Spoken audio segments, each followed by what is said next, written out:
Have you ever looked up at the night sky and seen the moon turn a deep, haunting red? It's a breathtaking sight. But for centuries, it was also a terrifying one. This is the blood moon, an event that has been called a harbinger of doom, a sign from the heavens, and an omen of great change. Today, we know the science behind it. But can we really just dismiss thousands of years of human belief and fear? What if there is more to the blood moon than just a simple shadow play in the cosmos? This is the story of the omen that science can't ignore. First, let's get the science out of the way, because it's pretty cool on its own. A blood moon is actually a total lunar eclipse. This happens when the Earth passes directly between the sun and the moon, casting a complete shadow on the lunar surface. Now, you might think this would make the moon completely dark, right? Well, that's where things get interesting. Even though the Earth is blocking the direct sunlight, our atmosphere acts like a giant lens. It bends sunlight around the edges of our planet and filters it. Most of the blue light gets scattered away. This is the same reason our sky is blue, by the way. What's left is the red and orange light, which gets projected onto the moon, painting it in those eerie, beautiful, and sometimes terrifying shades of crimson. So, a blood moon is essentially the glow of all the sunrises and sunsets on Earth, reflected back at us from the lunar surface. It's a beautiful, elegant piece of celestial mechanics, but for most of human history, nobody knew that. Imagine you're living 2,000 years ago. There are no city lights, no smartphones, no science textbooks. The night sky is your calendar, your map, and your connection to the divine. The moon, with its predictable cycles, is a source of stability. It governs the tides, marks the passage of months, and lights the way in the darkness. Now, imagine one night, without any warning, that familiar silver orb begins to fade, and in its place, a bloody, red sphere hangs in the sky. What would you think? You'd probably think the world was ending, and you wouldn't be alone. Throughout history, across countless cultures, the blood moon was almost universally seen as a bad omen. The ancient Mesopotamians, some of the earliest astronomers, believed a lunar eclipse was a direct assault on their king. When they predicted an eclipse, they would actually install a substitute king to take the brunt of the god's anger. The real king would go into hiding until the danger passed.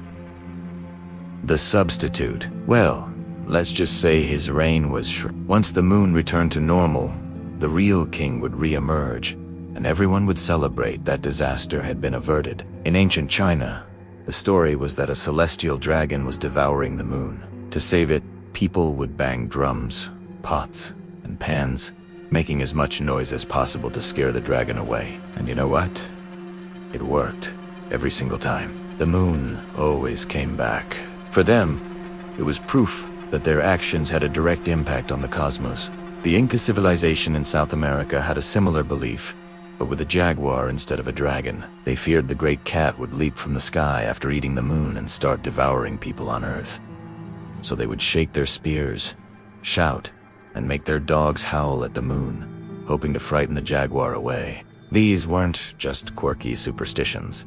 They were deeply ingrained cultural responses to a terrifying and inexplicable event. The term blood moon also has deep roots in religious texts, particularly in Christianity. The Bible, in both the Old and New Testaments, contains passages that have been interpreted to link a blood-red moon with the end times or the Day of Judgment. The Book of Joel prophesies, "The sun will be turned to darkness, and the moon to blood before the coming of the great and dreadful day of the Lord." The Book of Revelation has a similar passage. For centuries, and even for some today, seeing a lunar eclipse wasn't just a celestial curiosity. It was a potential sign that biblical prophecy was coming true. In 1453, during the siege of Constantinople, a lunar eclipse occurred, which was seen by the defending Christians as a fulfillment of prophecy and a sign of their city's impending fall. Morale plummeted, and the city was conquered shortly after. Whether it was a self-fulfilling prophecy or a coincidence, the psychological impact was undeniable. But here's where the story takes a fascinating turn. The blood moon wasn't just an omen of doom. It was also a tool for the clever. Christopher Columbus famously used his knowledge of an upcoming lunar eclipse to his advantage. In 1504, he and his crew were stranded in Jamaica, and their relationship with the native Arawak people had soured. The Arawaks refused to provide them with any more food. Columbus, knowing from his astronomical almanac that a total lunar eclipse was due on February 29th, gathered the native chiefs. He told them that his god was angry with them for withholding food and, as a sign of his displeasure, would blot out the moon and paint it with blood. The chiefs scoffed, but sure enough, as the night fell, the moon began to disappear, turning a dark, angry red. Terrified, they begged Columbus to ask his god for mercy. Columbus timed it perfectly, disappearing into his cabin to pray and re-emerging just as the eclipse was about to end. When the moon returned, the grateful Arawak supplied him and his crew with everything they needed until help arrived. He used the omen to save himself. So, we have science on one hand, and history, superstition, and psychology on the other. Today, we can predict eclipses down to the second. We can explain the red color with Rayleigh scattering. We understand the orbital mechanics perfectly. So, why does the title of this video say this is an omen science can't ignore? Because science can explain the what, but it can't always erase the how it feels. The blood moon is a powerful reminder of how our ancestors saw the universe, and, in turn, how we are still connected to that ancient, primal sense of awe and fear. Think about it. Even with all our knowledge, a blood moon still has the power to make us stop what we're doing and look up. It fills social media feeds. People gather in parks and on rooftops to watch. There's a collective sense of wonder. That feeling, that shared human experience, is just as real as the scientific facts. The fear may have been replaced by fascination, but the emotional power remains. The blood moon is a cultural phenomenon as much as it is an astronomical one. It connects us to our past, to the Incas shouting at the jaguar, to the Chinese banging their drums, and to Columbus playing God in the Caribbean. Furthermore, these ancient beliefs highlight a fundamental aspect of the human brain: our relentless drive to find patterns and meaning, especially in the face of the unknown. We are storytelling animals. When faced with something as dramatic as the moon turning to blood, we don't just see refracted light.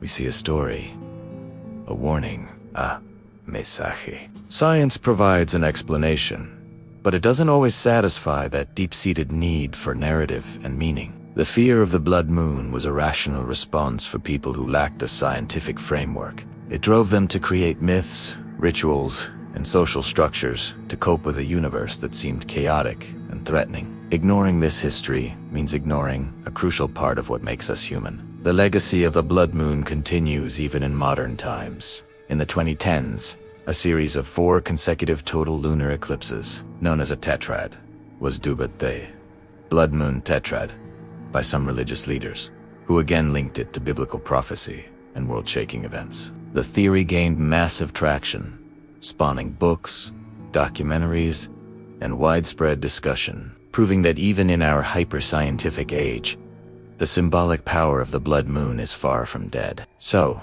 the next time you see a lunar eclipse, remember what you're really witnessing. Yes, you're seeing the shadow of our own planet, filtered through the light of 1,000 sunsets. It's a beautiful display of physics, but you're also seeing a celestial event that has terrified and fascinated humanity for millennia. You're seeing the dragon, the jaguar, the anger of a god, a sign of the apocalypse, and a tool of a clever explorer.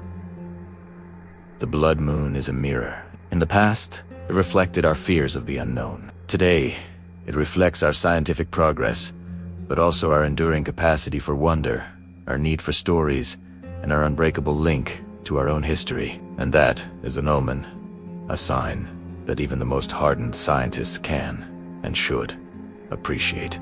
It's a reminder that the universe is not just a collection of facts and figures, but a grand and epic story that we are all a part of. Thanks for watching. If you enjoyed this journey through science and history, do you want to forget to hit that like button and subscribe for more deep dives into the mysteries of our world. Let us know in the comments what you think when you see a blood moon. See you next time.